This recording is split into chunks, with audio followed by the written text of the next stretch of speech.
ਸਤਿ ਸ਼੍ਰੀ ਅਕਾਲ। ਤੁਸੀਂ ਜੁੜੇ ਹੋਏ ਹੋ ਪੰਜਾਬੀ ਰੇਡੀਓ USA ਦੇ ਨਾਲ। ਅਪਡੇਟ ਪਾਕਿਸਤਾਨ ਦੇ ਨਾਲ ਮੈਂ ਹਾਂ ਪਰਵੀਨ ਮਸੂਦ। ਇਮਰਾਨ ਖਾਨ ਵੱਲੋਂ IMF ਨੂੰ ਚਿੱਠੀ ਲਿਖਣ ਵਾਲੀ ਗੱਲ ਜ਼ਾਹਰ ਹੋ ਗਈ ਹੈ। ਇਮਰਾਨ ਖਾਨ ਦੀ ਸਿਆਸੀ ਪਾਰਟੀ ਨਾਲ ਤਾਲੁਕ ਰੱਖਣ ਵਾਲੇ ਬੈਰਿਸਟਰ ਗੌਹਰ ਅਤੇ ਉਮਰ ਅਯੂਬ ਨੇ ਪ੍ਰੈਸ ਅਤੇ ਮੀਡੀਆ ਸਾਹਮਣੇ ਇਕਰਾਰ ਕੀਤਾ ਹੈ ਕਿ ਇਮਰਾਨ ਖਾਨ ਵੱਲੋਂ IMF ਨੂੰ ਚਿੱਠੀ ਲਿਖ ਕੇ ਉਹਦਾ ਵਾਅਦਾ ਯਾਦ ਕਰਵਾਇਆ ਗਿਆ ਹੈ। IMF ਦਾ ਪਾਕਿਸਤਾਨ ਨਾਲ ਵਾਅਦਾ ਸੀ ਕਿ ਪਾਕਿਸਤਾਨ ਨੂੰ ਕਰਜ਼ੇ ਦੀ ਕਿਸ਼ਤ ਦੇ ਬਦਲੇ 'ਚ ਧਾਂਦਲੀ ਤੋਂ ਪਾਕ ਚੋਣਾਂ ਕਰਾਉਣੀਆਂ ਪੈਣਗੀਆਂ ਤੇ ਇਹਨਾਂ ਚੋਣਾਂ ਤੋਂ ਬਾਅਦ ਅਜਿਹੀ ਸਰਕਾਰ ਜਿਹਨੂੰ ਪਾਕਿਸਤਾਨੀ ਆਵਾਮ ਦੀ ਬਹੁਤੀ ਹਮਾਇਤ ਹੋਏਗੀ ਉਹਨੂੰ ਕਰਜ਼ੇ ਦੀ ਕਿਸ਼ਤ ਦਿੱਤੀ ਜਾਏਗੀ।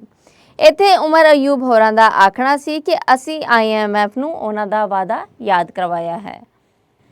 ਅਸੀਂ ਉਹਨਾਂ ਨੂੰ ਇਹ ਵਾਅਦਾ ਯਾਦ ਕਰਵਾਇਆ ਹੈ ਕਿ ਪਾਕਿਸਤਾਨ 'ਚ ਬਣਨ ਵਾਲੀ ਇਤਿਹਾਦੀ ਸਰਕਾਰ ਕਿਸੇ ਤਰ੍ਹਾਂ ਵੀ ਅਵਾਮੀ ਨਹੀਂ ਹੈ।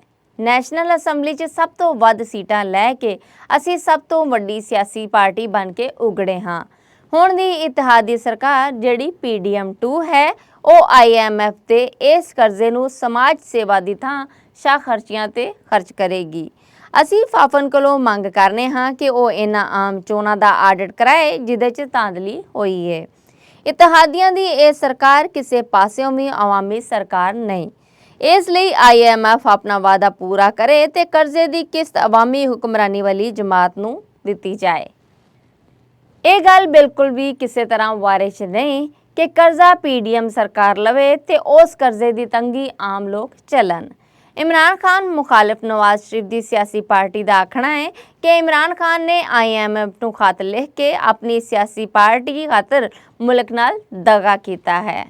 ਪਾਕਿਸਤਾਨ ਮੁਸਲਿਮ ਲੀਗ ਨੂਨ ਦੇ ਆਗੂ ख्वाजा आसफ ਨੇ ਆਪਣੀ ਪਾਰਟੀ ਦੇ ਪਾਰਲੀਮਾਨੀ ਇਕੱਠ ਮੌਕੇ ਆਖਿਆ ਹੈ ਕਿ ਇਮਰਾਨ ਖਾਨ ਦੀ ਸਰਕਾਰ ਦਾ ਤਖਤਾ ਡੇਗਣ ਮਗਰੋਂ ਜਦੋਂ ਸਾਡੀ ਇਤਿਹਾਦੀ ਸਰਕਾਰ ਬਣੀ ਤੇ ਪਾਰਲੀਮੈਂਟ 'ਚੋਂ ਮਨਜ਼ੂਰ ਹੋਣ ਵਾਲੇ ਸਾਰੇ ਕਾਨੂੰਨ ਫੌਜ ਦੇ ਕਹਿਣ ਤੇ ISI ਦੇ ਦਬਾਅ ਤੇ ਮਨਜ਼ੂਰ ਕਰਾਏ ਜਾਂਦੇ ਸਨ।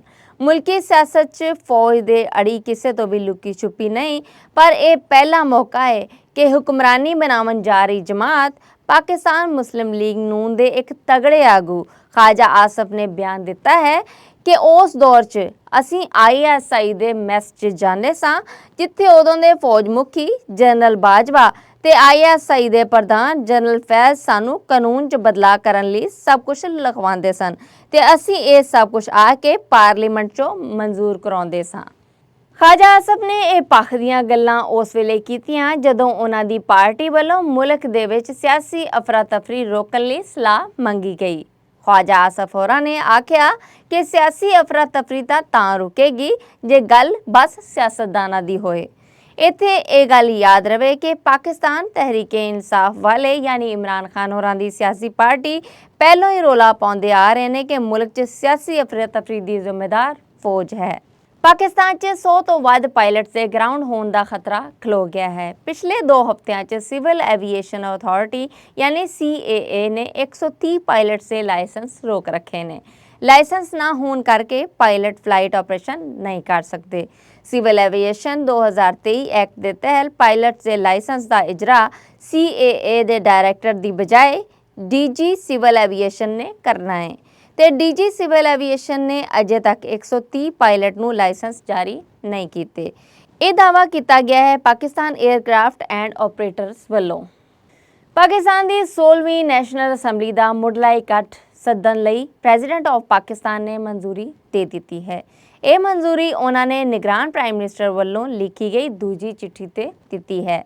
ਯਾਦ ਰਵੇ ਕਿ ਪਹਿਲੀ ਚਿੱਠੀ ਪ੍ਰੈਜ਼ੀਡੈਂਟ ਆਫ ਪਾਕਿਸਤਾਨ ਨੇ ਦਸਤਖਤ ਕੀਤੇ ਬਗੈਰ ਰੱਦ ਕਰ ਦਿੱਤੀ ਸੀ ਤੇ ਵਾਪਸ ਭੇਜ ਛੱਡੀ ਸੀ, ਪਰ ਇਹ ਮਨਜ਼ੂਰੀ ਐਨ ਆਖਰੀ ਵੇਲੇ ਤੇ ਦਿੱਤੀ ਗਈ ਹੈ ਜਿਹਦੇ ਤੋਂ ਬਾਅਦ ਪਾਕਿਸਤਾਨ 'ਚ 16ਵੀਂ ਨੈਸ਼ਨਲ ਅਸੈਂਬਲੀ ਦਾ ਮੁੱਢਲਾ ਇਕੱਠ ਹੋਣ ਤੋਂ ਕੁਝ ਘੰਟੇ ਬਾਅਦ ਪਾਕਿਸਤਾਨੀ ਵੇਲੇ ਮੁਤਾਬਿਕ ਸਵੇਰੇ 10 ਵਜੇ ਹੋਏਗਾ। ਨੈਸ਼ਨਲ ਅਸੈਂਬਲੀ ਦੇ ਇਸ ਮੁੱਢਲੇ ਇਕੱਠ ਵਾਸਤੇ ਸਾਰੀਆਂ ਤਿਆਰੀਆਂ ਪੂਰੀਆਂ ਕਰ ਲਈਆਂ ਗਈਆਂ ਨੇ ਤੇ ਅੱਜ ਦੇ ਇਸ ਮੁੱਢਲੇ ਇਕੱਠ 'ਚ 8 ਫਰਵਰੀ ਦੀਆਂ ਚੋਣਾਂ ਜਿੱਤਣ ਵਾਲਾ ਹਰ ਸਿਆਸੀ ਪਾਰਟੀ ਦਾ ਮੈਂਬਰ ਆਪਣੇ ਮਰਤਬੇ ਦੀ ਸਹੁੰ ਚੁੱਕੇਗਾ ਤੇ ਮੈਂਬਰਾਂ ਤੋਂ ਸਹੁੰ ਲੈਣ ਦੀ ਇਹ ਰਸਮ ਸਪੀਕਰ ਨੈਸ਼ਨਲ ਅਸੈਂਬਲੀ ਰਾਜਾ ਪਰਵੇਜ਼ ਅਸ਼ਰਫ ਹੋਰੀ ਨਿਭਾਉਣਗੇ। ਇੰਜ ਪ੍ਰੈਜ਼ੀਡੈਂਟ ਆਫ ਪਾਕਿਸਤਾਨ ਆਰਫ ਅਲਵੀ ਵੱਲੋਂ ਅਖੀਰੀ ਮੌਕੇ ਇਕੱਠ ਸੱਦਣ ਦੀ ਇਜਾਜ਼ਤ ਦੇ ਕੇ ਸਿਆਸੀ ਟਸਲਬਾਜ਼ੀ ਮੁਕਾ ਦਿੱਤੀ ਗਈ ਹੈ। ਗਵਾਚੇ ਲੋਕਾਂ ਦੇ ਕੇਸ 'ਚ ਅਦਾਲਤ ਵੱਲੋਂ ਤਲਬੀ ਤੇ ਪਾਕਿਸਤਾਨ ਦੇ ਨਿਗਰਾਨ ਪ੍ਰਾਈਮ ਮਿਨਿਸਟਰ ਅਨਵਾਰੁਲ ਹਕ ਕਾਕੜ ਆਪ ਅਦਾਲਤ ਦੇ ਰੂਬਰੂ ਪੇਸ਼ ਹੋ ਗਏ। ਯਾਦ ਰਵੇ ਕਿ ਅਦਾਲਤ ਵੱਲੋਂ ਗਵਾਚੇ ਬਲੋਚ ਪੜਿਆਰਾਂ ਦੇ ਕੇਸ 'ਚ ਪ੍ਰਾਈਮ ਮਿਨਿਸਟਰ ਨੂੰ ਅਦਾਲਤ ਤੇ ਤਲਬ ਕੀਤਾ ਗਿਆ ਸੀ ਤੇ ਆਖਿਆ ਗਿਆ ਸੀ ਕਿ ਉਹ ਆਪ ਪੇਸ਼ ਹੋ ਕੇ ਜਵਾਬ ਦੇਣ। ਅਦਾਲਤ ਦੇ ਰੂਬਰੂ ਪੇਸ਼ ਹੋ ਕੇ ਪਾਕਿਸਤਾਨੀ ਪ੍ਰਾਈਮ ਮਿਨਿਸਟਰ ਦਾ ਆਖਣਾ ਸੀ ਕਿ ਮੇਰੇ ਸਮੇਤ ਹਰ ਪਾਕਿਸਤਾਨੀ ਆਇਨ ਦੇ ਮਾਤਹਿਤ ਹੈ ਤੇ ਅਸੀਂ ਆਪਣੇ ਆਪ ਨੂੰ ਅਦਾਲਤ ਦੇ ਰੂਬਰੂ ਪੇਸ਼ ਕਰਨੇ ਹਾਂ ਤੇ ਮੇਰਾ ਇੱਥੇ ਆਣਾ ਇਸ ਗੱਲ ਦਾ ਸਬੂਤ ਹੈ। ਪਾਕਿਸਤਾਨੀ ਪ੍ਰਾਈਮ ਮਿਨਿਸਟਰ ਦੇ ਇੰਜ ਪੇਸ਼ ਹੋਣ ਤੇ ਅਦਾਲਤੀ ਜੱਜ ਵੱਲੋਂ ਵੀ ਸਲਾਹਨਾ ਕੀਤੀ ਗਈ। ਆਪਣੇ ਬਿਆਨ ਰਾਹੀਂ ਉਹਨਾਂ ਦਾ ਆਖਣਾ ਸੀ ਕਿ ਗਵਾਚੇ ਲੋਕਾਂ ਦੇ ਬਾਰੇ ਗਲਤ ਆંકੜੇ ਦੱਸੇ ਜਾ ਰਹੇ ਨੇ। ਸੱਚ ਤੇ ਇਹ ਵੇ ਕਿ ਬਹੁਤ ਸਾਰੇ ਗਵਾਚੇ ਲੋਕ ਆਪਣੀ ਮਰਜ਼ੀ ਨਾਲ ਅਫਗਾਨ ਕੈਂਪਾਂ 'ਚ ਰਹਿ ਰਹੇ ਨੇ। ਕੁਝ ਮਰਜ਼ੀ ਦੇ ਨਾਲ ਅਫਗਾਨਿਸਤਾਨ ਜਾ ਕੇ ਟ੍ਰੇਨਿੰਗ ਲੈ ਕੇ ਮੁਲਕ 'ਚ ਬਦਅਮਨੀ ਖਿਲਾਰਦੇ ਪਏ ਨੇ ਤੇ ਮੀਡੀਆ ਤੇ ਗਵਾਚੇ ਲੋਕਾਂ ਬਾਰੇ ਜੋ ਚਰਚਾ ਕੀਤਾ ਜਾ ਰਿਹਾ ਹੈ ਉਹਦਾ ਹਕੀਕਤ ਨਾਲ ਕੋਈ ਤਾਲੁਕ ਨਹੀਂ। ਕਦੀ ਵੀ ਮਸਲੇ ਮੀਡੀਆ ਤੇ ਚਰਚਾ ਕੀਤਿਆਂ ਹੱਲ ਨਹੀਂ ਹੋ ਸਕਦੇ। ਇਸ ਮਸਲੇ ਨਾਲ ਨਿਬੜਨ ਲਈ ਅਸੀਂ ਸੂਬੇ ਤੇ ਫੈਡਰਲ ਦੀ ਪੱਧਰ ਤੇ ਕਮਿਸ਼ਨ ਬਣਾ ਦਿੱਤੇ ਨੇ। ਅਪਡੇਟ ਪਾਕਿਸਤਾਨ 'ਚ ਹੁਣ ਤੱਕ ਲਈ ਇੰਨਾ ਹੀ। ਵਧੇਰੀ ਜਾਣਕਾਰੀ ਲਈ ਪੰਜਾਬੀ ਰੇਡੀਓ USA ਦੇ ਪੇਜ ਨੂੰ ਲਾਈਕ ਕਰੋ, ਸਬਸਕ੍ਰਾਈਬ ਕਰੋ ਤੇ ਬੈਲ ਦੇ ਬਟਨ ਨੂੰ ਪ੍ਰੈਸ ਕਰਨਾ ਨਾ ਭੁੱਲਣਾ। ਮੈਨੂੰ ਪਰਵੀਨ ਮਸੂਦ ਨੂੰ ਦਿਓ ਇਜਾਜ਼ਤ। ਰੱਬ ਰਾਖਾ।